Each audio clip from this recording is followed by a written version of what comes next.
Yes, hello there. Yeah, this is Lieutenant Kinsman with Fort Collins Police. How are you, sir?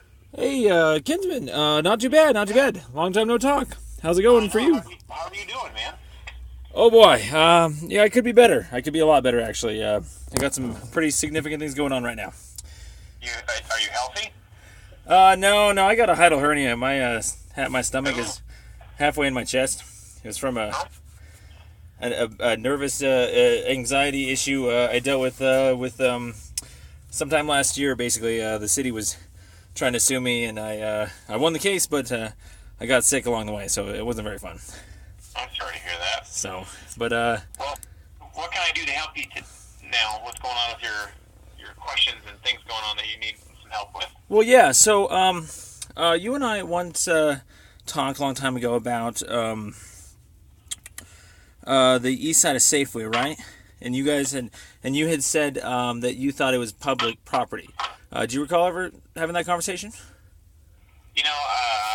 A long time ago, there's parts of it that I know that are considered public, and then there's parts of it that are considered private property. So, but yeah, I mean, we had a brief conversation with that about, what, 2 years ago? Actually, only about 6 months ago. Actually, pretty recently. Oh, 6 months ago? Okay, Yeah. 6 months ago. That's about right. I'm sorry. You're right. So, well, in any event, I guess I'm a little concerned with that particular finding. Could you possibly elaborate on what you guys or what you think is what's private versus what's public? Well, you need to be kind of specific about what you're asking as far as like what parts and where are you speaking of? Okay, yeah. So yeah, refresher here. These are the east side of Safeway. There's like the bench area there, Yeah. filled in with rocks. This would be anything from say that wall of the big wall, Safeway's wall, I guess, Uh huh. on eastward, where the property lines are, I guess. So, what did you find out when you talked to the city zoning and planning about that? Well, I kind of wanted to get your answer first.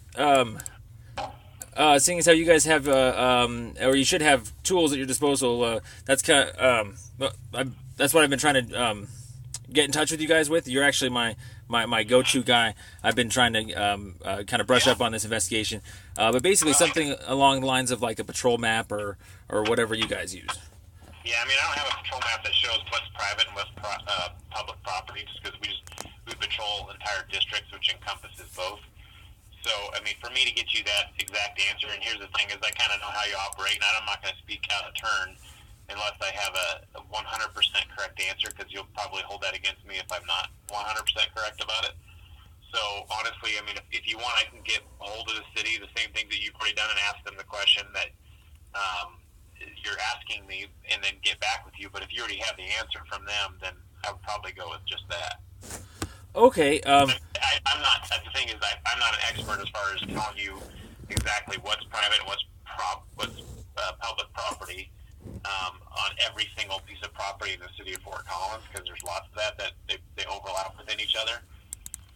So for me to give you a definitive answer, I'm going to have to call probably planning and zoning and go from there to figure that out before I can give you a specific answer. But I suspect you probably already know the answer. You're just trying to ask me. Well, yes, you know me a little weller than most. I'm not trying to give the both ends of the barrel or anything. But yes, the issue here is mostly the tools being used, and so do you guys ever refer to like your city plat that you guys ever like that down Our, the our mission and value statement. no, I mean city plat, like the original town plat that shows like all the streets and all the parcels. Not necessarily. I mean, we generally kind of take things case by case basis, and I mean, you're talking more like city planning and zoning Well, related issues versus police issues. yeah. Well, the plat. The reason why I start with the plat is because that should be kind of the same thing that the pretty much everything else in the city is based off of the GIS maps, things like that. And Right, so right. I figured the patrol maps would be able to reflect it. It's mostly not necessarily a question of like, what's the plat and so forth. But it's kind of like going down the list of elements for, say, like a trespassing charge. on that property. The element would have to be naturally be premises of another. And so, what would you guys use to find out your premises? I imagine you would use a map, and if it's not the plat, is do you guys have like a patrol map that kind of shows what parcels are, what streets are? Yeah, we do. Okay. But I mean, at the same time, we don't have. I mean, our maps don't show specific differences that you're asking for purposes of what you're questioning me about. I mean, we generally operate off of when a business tells us it's private property, we go with that. When a business tells us it's public property, we go on that as well. If we know something's public property, we'll base our decisions off of those things. Okay. Yeah. That. It's really interesting that you mention it that way, because that's actually what I've been trying to get to the bottom of, and truth be told, I've gotten farther with you now than I have with any other police officer in the entire force. Well, and I'll tell you what, and really honest, if you have questions for us, just give me a call. I mean, you and I have a pretty good rapport, and get along pretty well, and I can talk to you about anything I can, but I also know, I mean, I'm going to be leery of some of your motives behind why you question me, but I'm not afraid to talk to you, buddy. Well, thank you. If there's a reason that I can help you with certain things, and we can kind of come to some understandings, and that's totally fine on my part as well as yours, I'm sure. Well, absolutely. Yeah, and the reason why I call you is because, truthfully speaking, you are.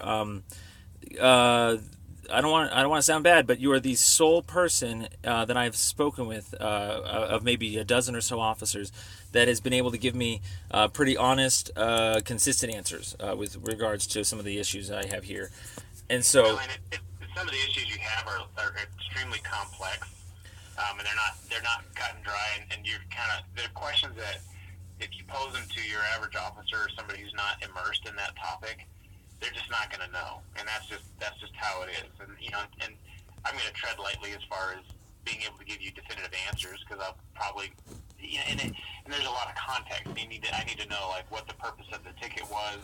If it was a trespassing charge, I mean, because you can get trespassed from any location, whether private or public property, depending on the kind of behaviors that are going on there. You know what I'm saying? Yeah, exactly. And so the court can decide on those things if that's going to be upheld or not, and that's, I mean, it sometimes it doesn't matter if it's private property, sometimes it does, but it really is case dependent on what the situation is and then what's being cited. But I mean, if you want, I can get back with you on this issue. If you know the answer already because you've talked to planning and zoning and you've got that squared away, then we're probably okay there, I think. But if there's other things you want to talk about, shoot, man, I'll go buy you a cup of coffee downtown. We can sit down and chat about it. Well, yeah, absolutely, and actually, that leads me to right here, right now. In fact, it's actually not too complex of an issue. Now that we've gotten kind of the other variables laid out, I kind of have the basis, for the argument. But here's the gist of it. I'll try and be brief, but this is exactly what I've discovered is going on, and let me just go backwards for you. Okay, so I have to say backwards because you're the guy that got the next call. So basically, I've left messages for Jackie Pearson about this several weeks now. She never called back. And then some of that was she contacted me and asked if I could call you, just because I told her that you and I have spoken before, and I find it okay and easy to talk to you about things. And she's busy with a whole bunch of internal things, so that's why I told her, don't hold that against her, because I told her just to let me have you. Call you. Oh, really? So she's contacted you recently? Yeah, last week, and I tried to call you last week, but your phones were, one was no service for one, and then the other one was just kept ringing. Yeah, I just literally switched my cell phone plan through all this, so that was great. Okay, well, good. This is good, because this is what I've been trying to get to with her, but it's very hard. In a nutshell, I have a lot of other things going on that are in the same situation type thing with paperwork, and so I thought I could get to a lot of this paperwork. Turns out I can't, and it also turns out that I have been under the impression, erroneously, that your internal affairs policy required me to write it down. That's what everyone told me. Jerry Schauger, Dan Murphy, so forth and so on. We'll give you a call back. I think she had tried to get in touch with you as well. We got the same issue that I had with trying to get in touch with you. But I will, and it's not a big deal. I told her I could call you and I could take care of whatever needs you have. Thank you, absolutely. And so yeah, that's what leads us to here. I mean, we're still trying to get to the paperwork because in the end, the paperwork is all the same. It's a complaint slash, a motion dismiss slash an internal affairs packet, or it's just knowledge, information for everybody. And so I just can't get out fast enough, and so I had to reduce down to a couple of voice calls, conversations. And so if you have a couple more minutes, we're getting really to the gist of it, I promise. I'm glad you talked to Jackie a little bit about it so far. So, okay, so here's the gist. I'll tell you what, can I ask a favor of you before Sure. you get into too many questions? Oh, sure. Would you be willing to meet sometime today downtown, or and like I said, I'll buy you a cup of coffee. I'm trying to get a couple other things done this morning, and we can go in depth about this conversation, or would you like to talk to me this morning over the phone? I'm actually in Denver at the moment. I have a trial coming up, yeah. What time is your trial? One this afternoon. Can I call you back in like an hour? 30 minutes? Sure. I mean, technically, the gist of it's probably only 15 more minutes, maybe 10 more minutes, if that's... And that's kind of the time I don't have right now. Oh, okay, totally understandable. Gotcha. Yeah, by all means, give me a call back later on. I'll be here at this number. All right. Sweet. Thank you very, very much. Yeah, there's a lot to get to still, so I really appreciate this. I'll call you shortly. Thank you very much. I'll be here waiting for you. Bye-bye.